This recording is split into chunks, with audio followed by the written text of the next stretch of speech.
Baik, nah lalu pertanyaannya untuk kita semua hari ini adalah, mengajar itu apa? Dan bagaimana cara ngajar? Tadi saya mau ajak main hari ini, tapi jumlahnya 1.000, saya kaget. Jadi nggak mungkin saya bisa akomodasi berpasang-pasangan gitu ya, karena jumlahnya banyak. Jadi hari ini saya akan bawa saja bahwa Bapak Ibu, ngajar itu bukan lagi 1+1 sama dengan berapa. Enggak lagi begitu. Ngajar itu bukan anak-anak, apa yang dimaksud dengan ekosistem. Bapak Ibu kalau ngajarnya begitu, saya waktu masih praktik ngajar di Syracuse University, itu dapat D langsung. Kenapa? Nanya begitu itu bukan pertanyaan yang tepat untuk peserta didik kita. Nah, itu yang saya dapat ketika saya kuliah waktu itu atau mengambil jurusan pedagogi ya Ibu ya. Nah, ngajarnya nggak bisa lagi 1+1 sama dengan berapa? Ayo anak-anak. 2+2 berapa anak-anak? Ekosistem adalah nggak bisa begitu. Tapi kita balik konsep berpikirnya, kita ajar mereka konsep, anak-anak, berapa ya tambah berapa sama dengan 2? Ayo. Nah, nanyanya begitu. Jadi mengajar itu berapa tambah berapa sama dengan 2. Misalnya saya sebut, Pak Edi jawabnya adalah 1+1 gitu. Terus si B jawab, Ibu Fitri jawabnya 1,5 ditambah 0,5. Si Ibu Rifkah jawabnya adalah 0,5 ditambah 1,5 dan berapa dan akhirnya sama dengan 2 gitu. Ada yang akar sekian bagi sekian sama dengan 2. Semuanya berakhir 2. Mana yang salah jawaban anak itu? Tidak ada. Semuanya proses. Pertanyaannya adalah proses mana yang paling tepat? Proses mana yang mendekati logika keterkaitan? Nah, kita lupa mengajarkan anak-anak tentang logika keterkaitan. Itu yang harus dihadirkan kepada peserta didik kita di saat ini, begitu. Makanya klasik sekali kalau kita mengajar itu hanya 1+1 sama dengan berapa, ayo, nggak bisa begitu.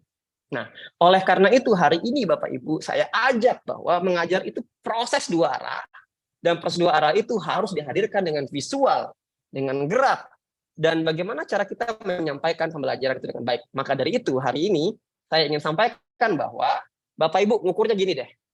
Bapak Ibu pengen tahu bagaimana ngajar itu berhasil atau tidak, Bapak Ibu bisa petakan dengan refleksikan dengan 4 hal ini. 1, bergerak. 2, melakukan. 3, membuat. 4, berbicara. 4 hal itu Bapak Ibu ya. Sekarang gini, bergerak. Anak kalau bergerak dalam ruangan artinya mereka bisa terakomodir tuh, bergerak tuh. Mereka bergerak, terus mereka melakukan sesuatu, antar teman berkelompok, buat sesuatu, bahkan mereka berbicara satu sama lain. Dan ketika Bapak Ibu mengajar dan 4 ini hadir di kelas Bapak Ibu, siswa itu bergerak, siswa itu melakukan, siswa itu membuat dan berbicara dalam 1 jam pelajaran atau 1 tatap muka, Bapak Ibu sudah berhasil mengajar dengan baik. Begitu. Tapi kalau yang terjadi adalah anak duduk diam mendengarkan Bapak Ibu bercerita atau berceramah, yang terjadi adalah buka halaman terakhirnya, cek Bapak Ibu, banyak coretan. Kenapa? Mereka tidak diakomodir karena mereka nggak bergerak. Ketika mereka berbicara, Bapak Ibu bilang, katakan, tolong semuanya diam dengerin saya. Karena memang hasratnya anak-anak kita itu ingin berbicara, hasratnya anak-anak itu ingin membuat, hasratnya anak-anak itu melakukan dan bergerak. Kenapa ada keributan di kelas? Karena semua tadi itu tidak diakomodir dalam proses belajarnya. Bapak Ibu, hari ini saya harus meladeni siswa saya sampai jam 7 malam. Hanya konsultasi tentang bagaimana dia akan membuat satu karya. Begitu. Dan cukup ramai dan seru sekali kita berdiskusi pada saat itu. Dan anak-anak masih ada di sekolah saya waktu itu. Jam 7 malam, bayangkan. Mereka masih fokus dengan berusaha menciptakan sesuatu. Dan kenapa? Karena mereka sangat menikmati itu, karena mereka hadir dengan cara 4 hal ini. Gurunya memberikan ruang-ruang ini. Dan itu menjadi kebiasaan dan budaya pada sebuah sekolah. Dan ini harus dibawa oleh guru dan kepala sekolah sebagai pemangku kebijakan ya, begitu. Nah, ini penting. Ini cara mengukurnya. Kalau kita mau supervisi guru yang 4 ini aja, siswanya gerak nggak? Gitu. Siswanya melakukan nggak? Membuat tidak atau berbicara tidak? Ya, Bapak Ibu, itu. Nah, sekarang bagaimana kurikulum merdeka itu dan apa dan bagaimana kurikulum merdeka itu, Bapak Ibu ya? Baik, kalau kita bicara itu, saya kutip dari apa yang saya susun bersama tim saya di Harapan Bangsa, ya. Jadi konsep belajar itu bukan tahu apa lagi, tapi bisa apa anak-anak kita setelah mereka lulus. Jadi orientasinya bukan angka-angka. Rapot itu angka-angka. Nggak kaget ketika Pak Nadiem di episode 24 ini di kurikulum di Merdeka Belajar ini bahwa mentiadakan calistung sebagai tes masuk SD. Walaupun Pak Nadiem menginisiasi itu sudah ada di undang-undang pendidikan ya, Bapak Ibu. Penyelenggaraan pendidikan gitu. Nah, cuman konsepnya tidak terbawa sampai implementasi, maka hari ini Pak Nadiem kembali tegaskan itu harus terjadi bahwa tidak ada calistung dalam proses belajar. Bapak Ibu, di sekolah saya atau sekolah kami itu bahwa anak-anak itu kalau Ibu lihat di TK dan SD sampai kelas 3 itu fokus di emosi dan kinestetik. Ilmu pengetahuannya hanya 5%. Jadi di kelas 1 sampai kelas 3 di sekolah kami tidak ada ujian. Tidak ada ulangan harian. Bagaimana ngambil nilainya? Dari kebiasaan anak sehari-hari. Yang dinilai adalah emosinya, adalah kinestetiknya. Dari situ anak akan belajar, mengalami, dan ketika mengalami dia akan menemukan. Karena konsepnya tadi adalah bisa apa, bukan tahu apa. Kalau tahu apa, gampang Bapak Ibu suruh mereka hafalin aja. Kalau mereka hafal, mereka nggak jauh beda dengan Google. Gitu ya. Nah, ketika di SD kelas 4 dan kelas 6, baru kita naikkan 50%. Kenapa? Karena emosi dan kinestetiknya udah siap. Makanya banyak anak-anak yang, maaf saya katakan, di luar dari keinginan kita karena tidak tuntas emosinya nggak selesai, kinestetiknya nggak selesai.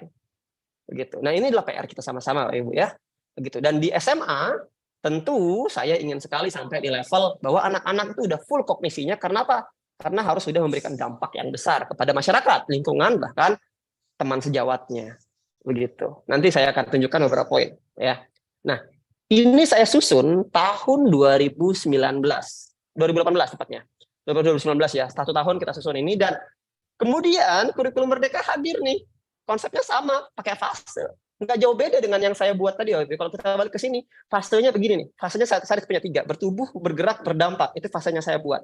Lalu pemerintah kita itu kembangkan lebih masif dan lebih baik menurut saya bahwa tidak ada naik kelas, yang ada naik fase.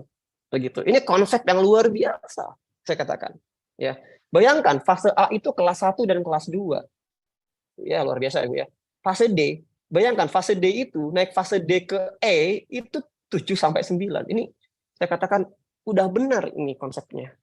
Begitu. Nah, masalahnya kurikulum itu seperti senjata atau pisau dapur, saya katakan, tergantung siapa yang pakai pisaunya nih.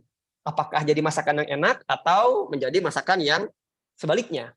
Gitu ya Bapak Ibu ya. Nah, itu yang akan menjadi bahasan kita. Oleh karena itu, harus ada yang namanya profil pelajar Pancasila ini. Saya akan bahas ini, karena Bapak Ibu sudah familiar dengan ini ya. Begitu. Kenapa? Karena ini adalah karakter yang harus dihadirkan kepada anak kita. Rujukannya di mana? Rujukannya tadi, skill abad 21, dan serta kebutuhan dunia di tahun 2045. Makanya ada kata gotong royong, ini selaras dengan teamwork di skill abad 21. Ada kreatif, nalar kritis sama dengan critical thinking dan problem solving. Ya, solving. Lalu ada mandiri, namanya self management dalam bahasa asing. Jadi sudah tepat akhlak mulia, dan ini yang tidak ada di skill abad 21. Karena apa? Karena kita negara bertuhan.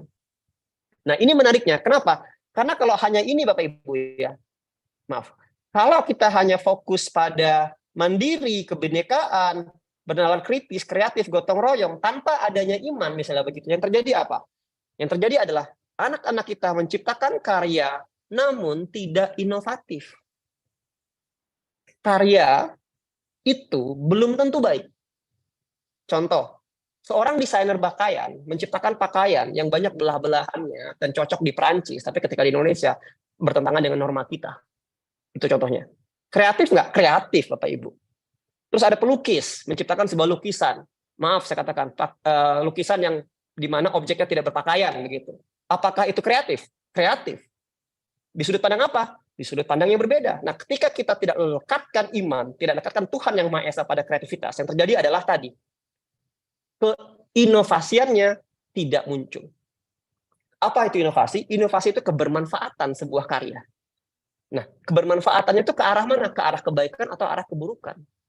Nah, itu adalah konsep belajarnya. Maka, betul sekali Indonesia sudah merumuskan, harus hadir yang namanya iman atau bertakwa kepada Tuhan. Ada landasan dari karakter-karakter itu dikuatkan, dipeluk oleh ketuhanan yang Maha Esa. Itu konsep kurikulum Merdeka, Bapak Ibu. Jadi dia tidak bisa berdiri sendiri, bineka sendiri, gotong royong sendiri, kreatif sendiri, nggak bisa. Semuanya jadi satu kesatuan dalam satu peserta didik. Kalau begini berpikirnya, maka berpikirnya adalah growth mindset, bukan fixed mindset atau pemikiran yang stagnan atau tetap. Tidak bisa dirubah. Kalau growth mindset artinya adalah pemikiran yang bertumbuh, pemikiran yang berkembang. Dan itu yang ingin kita hadirkan kepada anak-anak kita, bahwa mereka pantang menyerah untuk menciptakan gagasan, inovasi, dan dalam belajar sekalipun. Makanya di sekolah kami susun yang namanya bagaimana caranya belajar. Kami ajarkan caranya belajar. Karena kebanyakan kita tak ajarkan caranya belajar. Bagaimana bagaimana cara membaca efektif, bagaimana menerapkan penulisan yang benar. Cara menulis ada banyak sekali, ada dengan note taking, dengan cara Cornell writing teknik, dan masih ada metode-metode lain, ada metode STEM writing, ada SQ3R, dan masih banyak lainnya. Nah, tinggal Bapak Ibu mau cari tahu tidak? Kan Google sudah ada nih, gitu ya. Dan terapkan di sekolah-sekolah kita.